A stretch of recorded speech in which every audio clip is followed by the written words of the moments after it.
Hey guys, today I'll be talking to you guys about passing 9 AP tests. I, for one, passed 9 AP tests, and that led me to skip just about a year in college. Before you guys call me crazy, I'm going to show you guys my AP test scores, just to show that I'm legit and for real. You guys can see in 2011, I passed 4, 2010 I passed 4, and in 2009 I took 1. And yeah, you can see I went to Channel Islands High School, so there you go. That's about the amount of information that I'll give you about me. So once again, I'm Edward. I skipped a year in college. That makes me 20 years old. And let me just give you a little background. So in high school, I kind of had an idea of what I wanted to do. I wanted to get into computers. I wanted to set this defined path for myself.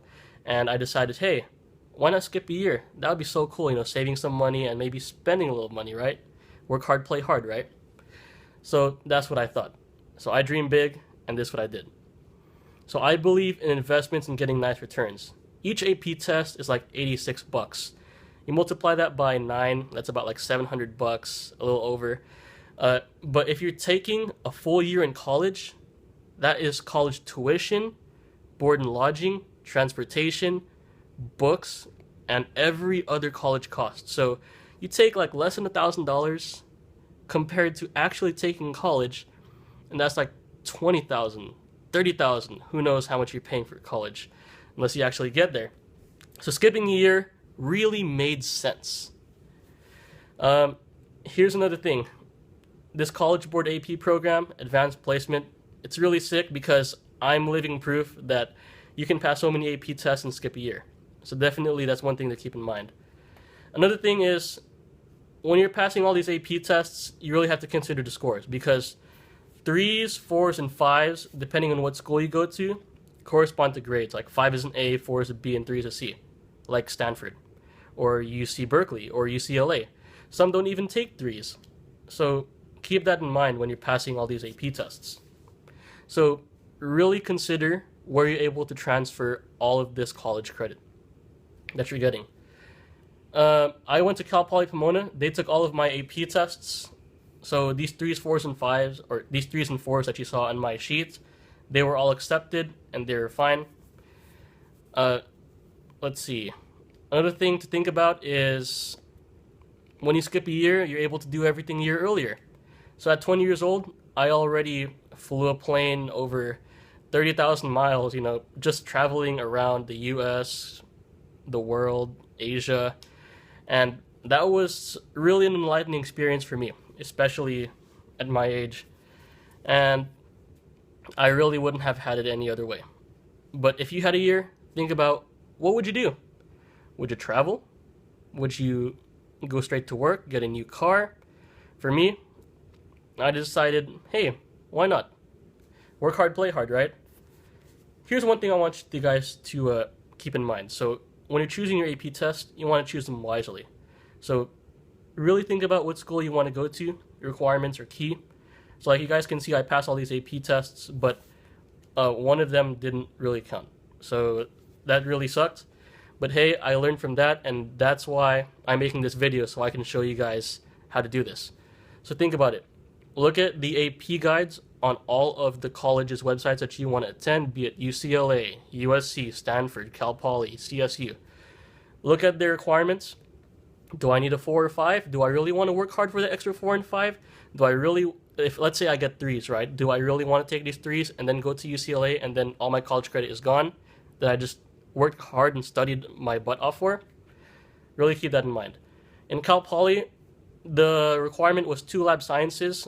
I had 3 because of the AP tests, so that was physics, biology, and chemistry.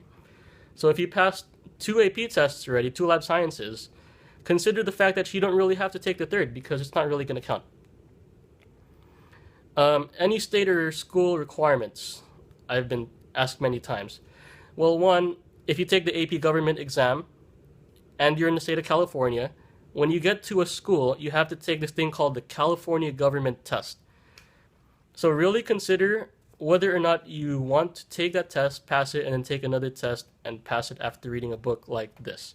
For me, I was already in it, so I thought, hey, why not? It's going to take an extra 2 weeks to study this book, but That would be fine, and it worked out for me. One thing I really urge you guys to do is create a plan.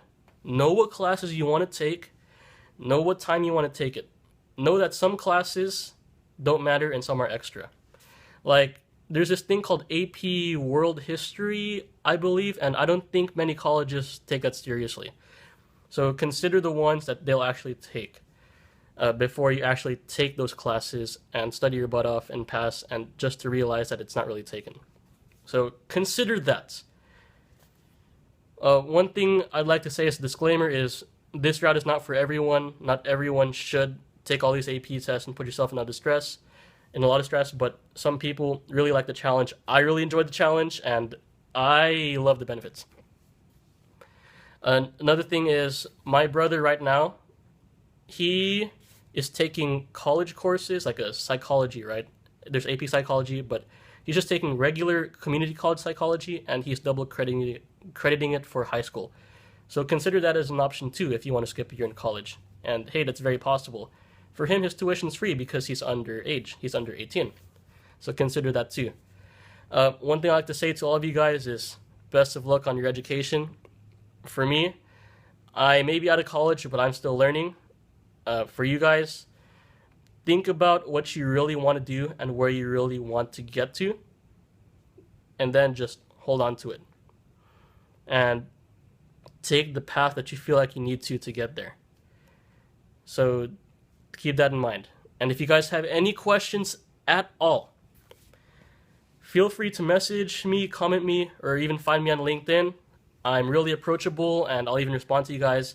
If you need job advice, interview advice, or how to get into a specific company, let me know, guys. I'm all ears.